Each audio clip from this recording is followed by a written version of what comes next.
Hello everybody, this is Anam from Mumbai and it's an absolute honor to be a part of this conference. I want to begin by speaking about how I became a feminist. I became a feminist because when I was a child, all of 6 years old, I noticed something that disturbed me. When our family would get together to eat a meal, I noticed that the men would eat first. And the women would serve the men, but the women would only eat after the men have finished their meal. So basically the women ate the leftovers. And I found it to be wrong. I became a feminist because I love to play basketball. And playing basketball requires one to wear shorts. But when I was 15, I noticed something disturbing happening. I noticed my girlfriends were dropping out of basketball teams. The reason? Shorts are too sexy. No, I'm serious. It's because shorts are too sexy. Society had sexualized the bodies of these young girls, and parents thought it was inappropriate to send these girls to play basketball in shorts. And so at all of 15, I found girls dropping out of basketball teams. I became a feminist because as a teenager, I would have conversations with my cousins, both male and female, about their dreams for the future. And I noticed that there was a difference in the way the boys talked about the future and the way the girls talked about the future. The boys would talk about their ambition, these big, beautiful, fantastic dreams that they had. They wanted to become a doctor, a lawyer, an engineer, a businessman, all wonderful dreams. But when I'd ask the same question to my female cousins, often the response I would get was, "Oh, I haven't really thought about the future. I mean, wouldn't it depend on if my husband allows me to work? Would he allow me to work after marriage? I'm not sure at all." This was the response that I got. And for the few girls that did speak up about the ambitions that they had, the dreams that they had, who wanted to do something meaningful with their lives, for the few girls that did speak up, they were told over and over and over again by the adults in the room that they were too bossy, that they were too bold, that they were too ambitious, that they were too disrespectful. And the worst of all, that none of this ambition would help them in their marriage.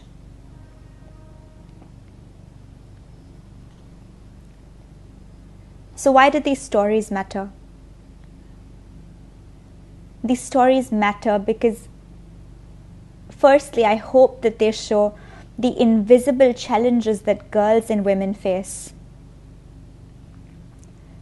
We live in a society that polices girls. We police girls. We shame girls. We sexualize girls. We tell girls to be successful, but not too successful. We tell girls to be ambitious, but not too ambitious. And these girls grow up to be women who do not see that they have ambition, potential, leadership. We are social creatures. These girls grow up to be women who internalize these beliefs. These girls grow up to be women who silence themselves. And all of this is invisible, but it has devastating consequences. The second reason that I'm bringing these stories up is to place them in the larger context of the challenges that women face in leadership today.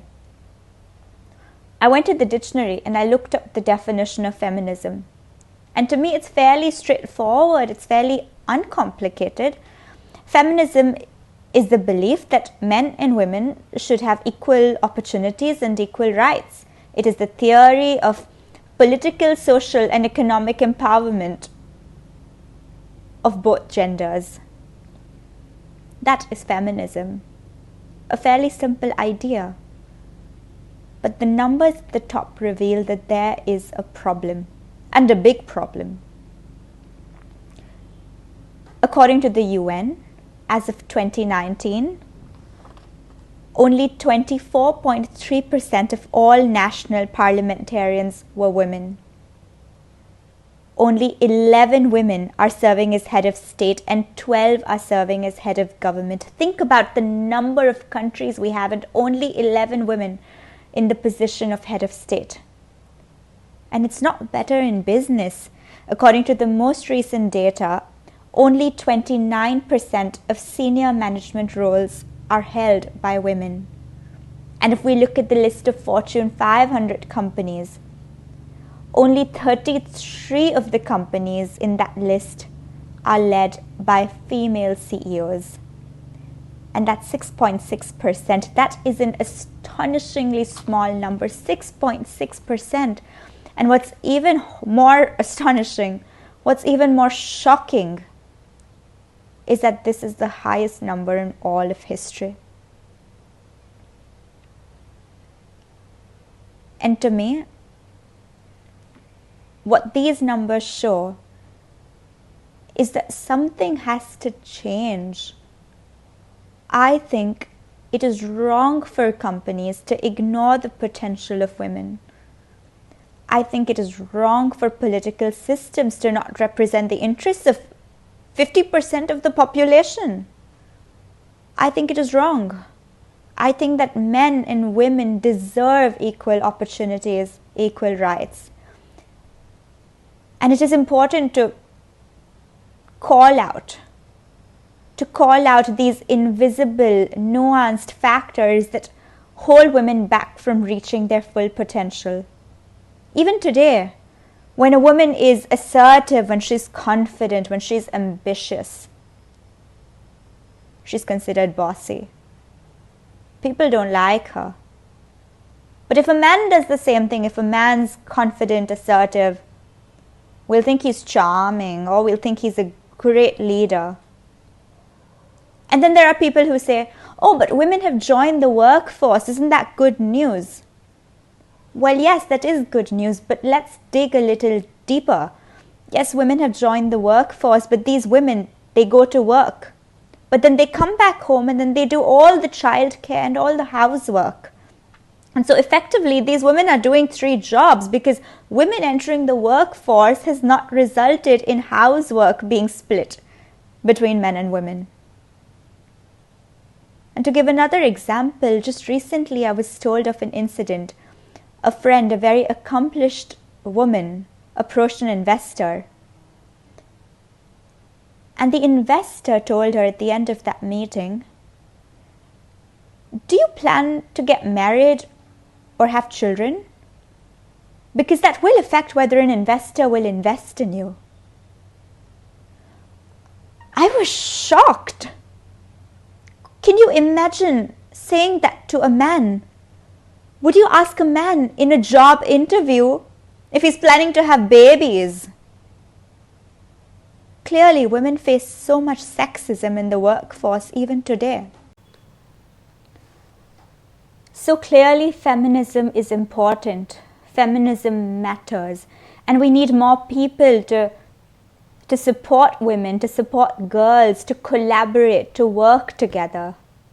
And I often think of the factors that enabled me to become a feminist, enabled me to become a confident, assertive person who believed in the inherent equality of men and women, that men and women should be given equal rights and opportunities. And I attribute much of this to the feminists in my life, the feminist women, my mom and grandmothers who fought to provide me with an education. They fought against the community, they fought against society.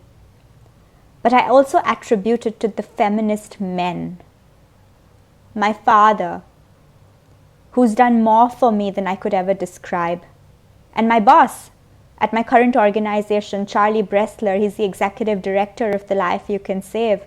I remember when I was at his house at Bainbridge Island, he once told me, and this was right in the beginning when I was just starting out at the organization, he said, Anam, you have a lot of talent, you have a lot of unique potential, and I see you leading the organization. But part of leading, the most important part of leading, is that you need to believe that you can lead, that you will lead. And his words really did change something for me. It was an important moment, and I felt something switch in my mind.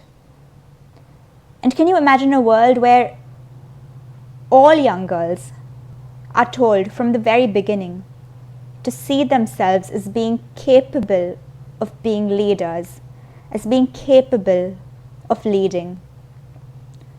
A world where girls see and believe in their own potential. And this requires us, each other, as young leaders, to nurture other young leaders, to nurture other leaders that we see around us. I want to conclude by acknowledging that each of us is really, really privileged to be here today. We are lucky.